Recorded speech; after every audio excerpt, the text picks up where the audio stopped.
నమస్తే, welcome to real news. ఆంధ్రప్రదేశ్లో కొత్త ప్రభుత్వం కొలువు తీరాక కేబినెట్ భేటీ జరిగింది. మరి ఈ భేటీలో 8 శ్వేతపత్రాలు రిలీజ్ చేయాలని తీర్మానించినట్టు వార్తలైతే వచ్చాయి. ముందుగా ఆర్థిక శాఖపై శ్వేతపత్రం రిలీజ్ చేయబోతున్నట్టు వార్తలైతే వస్తూ ఉన్నాయి. ముఖ్యంగా జగన్మోహన్ రెడ్డి 5 ఏళ్ల హయాంలో ఆర్థిక వ్యవస్థ ఎంత దెబ్బతిన్నది అన్నది కూడా మనందరికీ తెలిసిన విషయమే.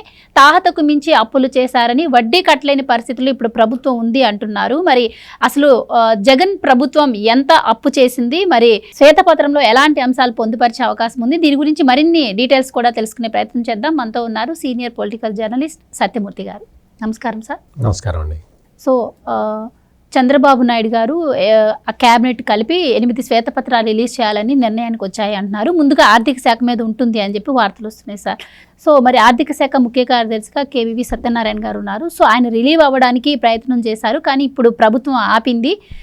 ఆయన నుంచి శ్వేతపత్రం అడుగుతున్నారు అంటున్నారు. మరి ఇది జగన్మోహన్ రెడ్డికి మెడకు చుట్టుకుంటుంది అంటున్నారు. సో ఏం చెప్తారు సార్ మీరు? ఇదేంటంటే మొత్తం జగన్మోహన్ రెడ్డి హయాంలో రాష్ట్రం మొత్తం అప్పుల కుప్పగా మారిపోయింది.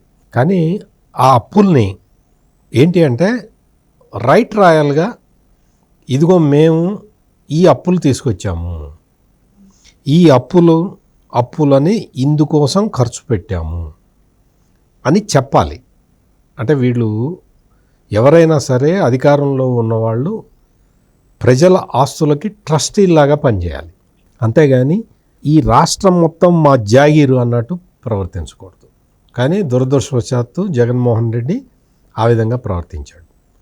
ఇప్పుడు అప్పులు ఏ రాష్ట్ర ప్రభుత్వం అయినా అప్పులు తీసుకొస్తుంది. ఈ తెచ్చిన అప్పుని ఎలా వినియోగించాలి అనేది ఇక్కడ ప్రధానమైన అంశం. ఇప్పుడు మీరున్నారు, ఒక 100 రూపాయలు అప్పు తీసుకొచ్చుకున్నారు. ఈ 100 రూపాయలని మొత్తం పప్పు బెల్లం కొనుక్కొని మీరు తినేశారు అనుకోండి, 100 రూపాయలు అప్పు మిగులుతుంది, మళ్ళీ రేపు ఆకలి అవుతుంది, అంతే కదా. ఈ 100 రూపాయలు పెట్టుకొని మీరు ఏదన్నా ఒక చిన్న వ్యాపారం ఏదన్నా మొదలు పెట్టారనుకోండి, అంటే మీరు కాదు, మామూలుగా ఏదన్నా చిన్న అప్పు తీసుకొని ఏదో మార్కెట్లో, హోల్సేల్ మార్కెట్లో కొంత ఏదో ఒక వస్తువు కొని దాన్ని చిల్లరగా అమ్మితే మీరు ఒక 100 రూపాయలు అప్పు తీసుకుంటే ఒక 110 రూపాయలు వస్తే ఈ 10 రూపాయలని మీరు ఖర్చులకు వాడుకుంటే 100 రూపాయలు మళ్ళీ కట్టేస్తే మీకు 200 రూపాయల అప్పు వస్తుంది. ఇది సహజంగా మన భారతదేశ ఆర్థిక వ్యవస్థ. జగన్మోహన్ రెడ్డి ఏం చేశాడు అంటే 100 రూపాయలు అప్పు తెచ్చి ఈ 100 రూపాయలు తినేశాడు. ఈ తిన్నది ఎక్కడ బయటకు వస్తుందో అని దీన్ని ఏం చేశారు, మొత్తం అంతా కవరప్ చేశారు. ఎక్కడా కూడా ఈ అప్పులు రిఫ్లెక్ట్ కాకుండా ప్లాన్ చేసుకున్నారు. ఎఫ్ఆర్బిఎం లిమిట్స్లోకి, అంటే ఏ రాష్ట్ర ప్రభుత్వం అయినా సరే బడ్జెట్లో ఇంత పర్సంటేజ్ మాత్రమే అప్పు చేయాలని రూల్స్ ఉంటాయి, ఎఫ్ఆర్బిఎం రూల్స్. అందులోకి రాకుండా అప్పు ఎట్లా చేయాలి అని జగన్మోహన్ రెడ్డి ఈ 5 ఏళ్లలో చేసి చూపించాడు. ఈ అప్పులన్నీ కూడా నీకు ఒక పద్ధతిలో, ఒక క్రమ పద్ధతిలో చేసి ఈ అప్పు తెచ్చిన డబ్బుల్ని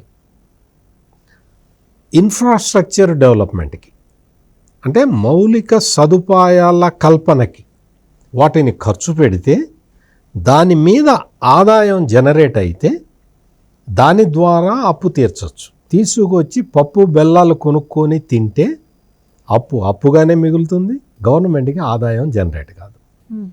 అంటే ఈ ఇన్ఫ్రాస్ట్రక్చర్ మీద దీన్ని క్యాపిటల్ ఎక్స్పెండిచర్ అంటారు. ఈ క్యాపిటల్ ఎక్స్పెండిచర్ అనేది మొత్తం ఈశాన్య రాష్ట్రాల కన్నా తక్కువ ఆంధ్రప్రదేశ్లో ఉంది. అంటే జగన్మోహన్ రెడ్డి క్యాపిటల్ ఎక్స్పెండిచర్ని అసలు పట్టించుకోలేదు. నీటిపారుదల ప్రాజెక్టు కడితే ఏదైనా అప్పు తీసుకొచ్చి నీటిపారుదల ప్రాజెక్టు కడితే దీంతో వచ్చే ఇన్కమ్ జనరేట్ అవుతుంది. ఆ నీటిపారుదల ప్రాజెక్టు నుంచి జనరేట్ అయ్యే ఇన్కమ్ తోటి అప్పు తీరుస్తారు. ఇది సహజంగా ఏ ప్రభుత్వం అయినా చేయాల్సింది. జగన్మోహన్ రెడ్డి ఆ విధంగా చేయలేదు. పైగా ఏం చేశాడు, ఒక రాష్ట్ర అభివృద్ధి సంస్థ అని ఒక కార్పొరేషన్ని పెట్టి ఆ కార్పొరేషన్కి లోన్లు తీసుకొచ్చాడు. మొత్తం అన్ని దొంగ అప్పులు, వీటిని దొంగ అప్పులు అనొచ్చు. వాటిని తీసుకురావడం, ఖర్చు పెట్టేసుకోవటం, ఈ తరహాలో చేశాడు. కాంట్రాక్టర్లకి బిల్లులు ఇవ్వలేదు. నిన్న మనం చూసాం పులివెందులు వెళ్ళినప్పుడు, ఆయన పులివెందుల నియోజకవర్గంలో 1,00,000 రూపాయలు 2,00,000 రూపాయల పనులు చేసిన కాంట్రాక్టర్లు వచ్చి జగన్మోహన్ రెడ్డి చొక్కా పట్టుకొని అడిగారు, నువ్వు మాకు బిల్లులు ఎందుకు ఇవ్వలేదని. అంటే ఈ కాంట్రాక్టర్లకి చెల్లించాల్సిన బిల్లులు కూడా రాష్ట్ర అప్పు కిందకు వస్తాయి. ఈ ప్రావిడెంట్ ఫండ్, ఎంప్లాయీస్కి ప్రావిడెంట్ ఫండ్ ఉంటుంది. ప్రావిడెంట్ ఫండ్ నిధులు ఖర్చు పెట్టుకుంటే దానికి సంబంధించి కూడా అది కూడా రాష్ట్ర అప్పు కిందకే వస్తుంది. ఈ తరహాలో మొత్తం ఈ కార్పొరేషన్ నుంచి వీటి నుంచి తీసుకున్న అప్పులన్నీ కూడా మనం విన్నాం. సెక్రటేరియట్ని తాకట్టు పెట్టారని, విశాఖపట్నంలో ప్రభుత్వ ఆస్తులు తాకట్టు పెట్టారని, ఇవన్నీ విన్నాం కదా. ఈ అప్పులన్నీ ఆ కార్పొరేషన్లో చూపిస్తారు. అంటే రాష్ట్ర ప్రభుత్వ అకౌంట్లో ఈ అప్పులు ఉండవు. అంటే ఇదంతా పెద్ద మాయ. ఒక మాయ చేసి జగన్మోహన్ రెడ్డి ఈ అప్పులు చేశాడు. మొత్తం 12 లక్షల కోట్ల రూపాయల అప్పు ఉంది రాష్ట్ర ప్రభుత్వం మీద. అంటే చెల్లించాల్సిన పెండింగ్ బిల్స్ కానీ, ఈ ఎంప్లాయీస్కి ఇవ్వాల్సిన ఎరియర్స్ కానీ, ఆఖరికి డ్వాక్రా సంఘాలు, పొదుపు సంఘాలు దాచిపెట్టుకున్న స్త్రీనిధి కూడా ఆ డబ్బులు కూడా కొట్టేశారు. ఇవన్నీ అప్పులే, ఎప్పటికైనా తీర్చాల్సినవే కదా, రాష్ట్ర ప్రభుత్వమే కట్టాలి కదా, మరి అది అప్పు కిందే వస్తుంది కదా. ఇవి 12 లక్షల కోట్లు ఉన్నాయి ఇటువంటివన్నీ కలిపి. ఇవన్నీ రిజర్వ్ బ్యాంకుకి ఒక లెక్క పంపిస్తారు. ఆ రిజర్వ్ బ్యాంకుకి వీళ్ళు పంపించిన లెక్కని రిజర్వ్ బ్యాంకు కేంద్ర ప్రభుత్వానికి పంపిస్తుంది. కేంద్ర ఆర్థిక మంత్రి పార్లమెంటులో చదువుతారు, 3.5 లక్షల కోట్ల అప్పు ఉంది, 4.5 లక్షల కోట్ల అప్పు ఉందని. అప్పుల చిట్టాలోకి రాని అప్పులు చాలా ఉన్నాయి. ఇది ఆంధ్రప్రదేశ్లో జరిగిన తతంగం.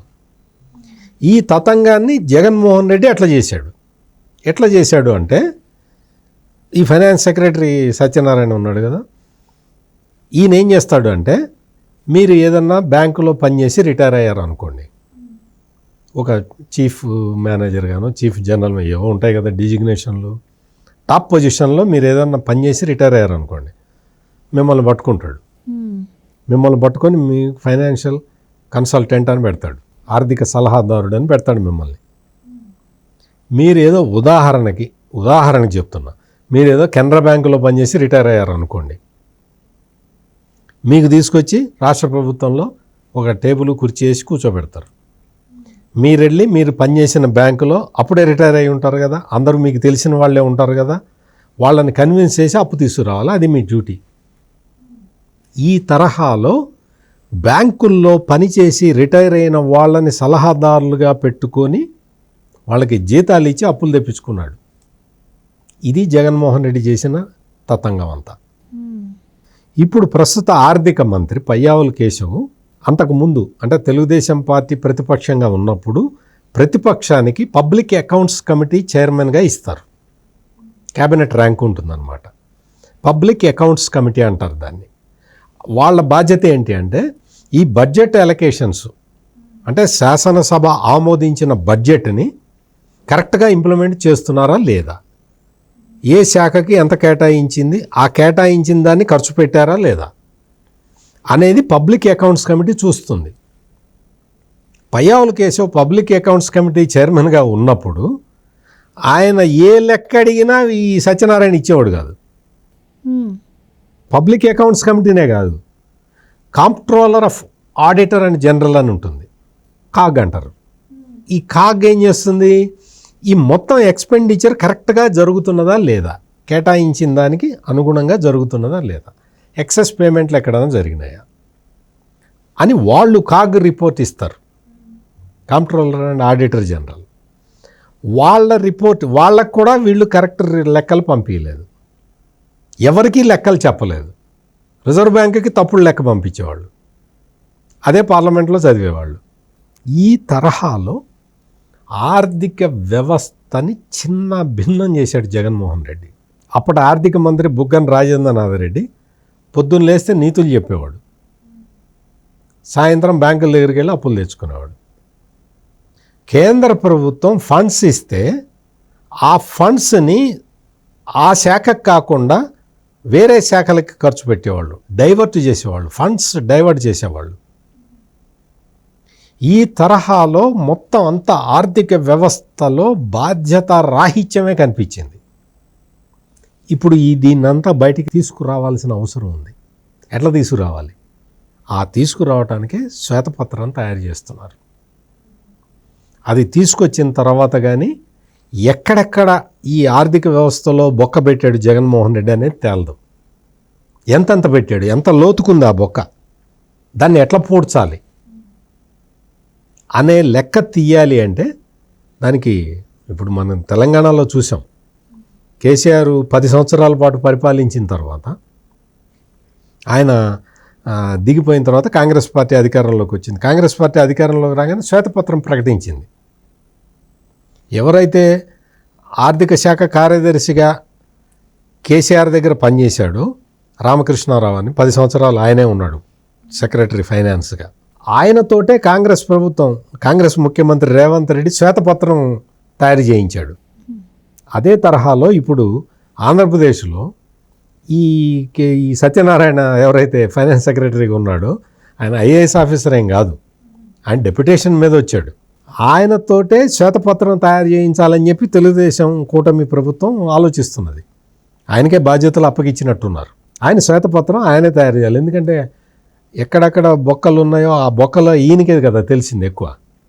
ఆయనే కదా అక్కడి నుంచి అప్పులు తెచ్చింది. ఈ సత్యనారాయణ మొత్తం అన్ని అప్పులు తీసుకొచ్చిన వ్యక్తి ఇతనే కదా. అందుకని నువ్వే రాయి, ఈ లెక్కలన్నీ రాసి మాకు అప్పగించని చెప్పి అడుగుతున్నది గవర్నమెంట్. అంటే అధికారులు వాళ్ళు సొంతంగా నిర్ణయాలు తీసుకోకుండా, ఐఏఎస్లు కానీ ఐఆర్ఎస్ కానీ ఎవరైనా కానీ వాళ్ళు సొంతగా నిర్ణయాలు తీసుకోకుండా ఏదో జగన్మోహన్ రెడ్డి చెప్పాడు, సజ్జల రామకృష్ణారెడ్డి చెప్పాడు, బుగ్గన రాజేంద్రనాథ్ రెడ్డి చెప్పాడు అని నిర్ణయాలు తీసుకుంటే ఇప్పుడు మ్యూజిక్ ఫేస్ చేయాల్సింది అధికారులే. మొత్తం అధికారుల సంగతి పక్కన పెట్టండి, రాష్ట్రం మొత్తం అతలాకుతలం అయిపోయిన పరిస్థితి. ఆర్థిక వ్యవస్థ లేదు, వచ్చిన ఆదాయం ఎడిపోతుందో తెలియదు. కేంద్రం నుంచి వచ్చే గ్రాంట్స్ దేనికోసం, ఏ పర్పస్ కోసం గ్రాంట్స్ ఇస్తారో, ఏ పర్పస్ కోసం గ్రాంట్స్ ఇస్తారో ఆ పర్పస్ కోసం ఖర్చు పెట్టట్లేదు. ఈ తరహాలో మొత్తం 5 ఏళ్ల పాలన సాగింది. ఇప్పుడు శ్వేతపత్రం ఒకటి అంటే ఇన్కమ్ ఎంత జనరేట్ అవుతుంది, రకరకాలుగా ఈ శ్వేతపత్రాలన్నీ రిలీజ్ చేసిన తర్వాత అప్పుడు మనకి అసలు జగన్మోహన్ రెడ్డి ఎంత రాష్ట్రాన్ని ఎంత ఒక దరిద్రంగా పరిపాలించాడు అనేది మనకి స్పష్టంగా కనపడటానికి ఒక ఆస్కారం అయితే ఉంటుంది. ఇప్పుడు ఆంధ్ర కేడర్కి చెందిన senior IAS officer Piyush Kumar ఇప్పుడు ఢిల్లీలో ఉన్నారు. ఆయన్ని తీసుకొచ్చి ఆయనకి ఆర్థిక శాఖ అప్పగిస్తారని చెప్పి. అంటే ఇప్పుడు చేసిన అప్పులు మరి పెట్టిన ఖర్చు ఇదంతా కూడా ఈయన కరెక్ట్గా మెన్షన్ చేస్తారా శ్వేతపత్రంలో? ఇదంతా ఎవరి అంటే టాలీ అవ్వాలి కాబట్టి ఇదంతా ఎవరి పర్యవేక్షణలో జరిగే అవకాశం ఉంటుందంటే ఇప్పుడు సత్యనారాయణ చేస్తాడు, ఆయనే చేస్తున్నాడు. ఆయన చేసిందాను ఇప్పుడు ఇవన్నీ ఇప్పుడు మనకే ఇన్ని లెక్కలు తెలుసు కదమ్మా. పిఎస్సి చైర్మన్గా 5 సంవత్సరాల పాటు ఉన్న పయ్యావుల కేశవ్ ఇప్పుడు ఆర్థిక మంత్రి, ఆయనకి లెక్కలు తెలుస్తాయి కదా. వీళ్ళతో పాటు ఇప్పుడు కేంద్రం రిలీజ్ చేయంగానే సీనియర్ ఐఏఎస్ ఆఫీసర్ వస్తాడు కదా, ఆయన చూస్తాడు కదా దీన్నంతా ఎట్లా తయారు చేశాడు ఈయన అని. అందువల్ల ఇప్పుడు అప్పులు ఎన్ని ఉన్నాయి, అసలు ఏ హెడ్ కింద ఎంత అప్పు చేశారు, కాంట్రాక్టర్లకి జగన్మోహన్ రెడ్డికి అవసరం ఉన్న కాంట్రాక్టర్లకి బిల్లులు ఇచ్చేశారు, మిగిలిన వాళ్ళు ఎవరికి ఇవ్వలేదు. ఈ తరహాలో ఈ లొసుగులన్నీ బయటికి రావాలి. ఇప్పుడు బయటికి తీసుకురావాల్సిన బాధ్యత ఇప్పుడున్న ఆయన మీదే ఉంటుంది. సో అందుకనే ఆయనకే ఫిక్స్ చేశారు బాధ్యతని. ఆయనే శ్వేతపత్రం ఇవ్వాలా. శ్వేతపత్రం ఇచ్చిన తర్వాత ఆయన కరెక్ట్గా చెప్తాడా చెప్పడా, చెప్పకపోతే చెక్స్ బ్యాలెన్సెస్ ఉంటాయి కదా అన్నీ, అందరికీ తెలుస్తాయి అవన్నీ కూడా. అందువల్ల ఖచ్చితంగా ఆయనకి ఇంకా ఈజీ. ఇప్పుడు మిమ్మల్ని నన్ను పెట్టారనుకో, మనం ఆ రికార్డ్స్ అన్నీ చూసి వెరిఫై చేసి శ్వేతపత్రం తయారు చేయాలి. అప్పులు తెచ్చిందే ఈయన కదా, ఈయన నేను అక్కడి నుంచి ఇంత తెచ్చాను, ఇక్కడి నుంచి ఇంత తెచ్చాను, ఈయన ఈజీగా రాయొచ్చు, అన్నీ కరెక్ట్గా రాస్తాడని అనుకుందాం. లేకపోతే చెక్స్ ఎటు క్రాస్ చెక్ చేసుకుంటారు కాబట్టి అప్పుడైనా దొరుకుతాడు. జనరల్గా ఏంటి అంటే అంత బాధ్యతారహితంగా శ్వేతపత్రం తయారు చేయడానికి అవకాశం ఉండదు. Okay, right sir, thank you. నమస్కారం.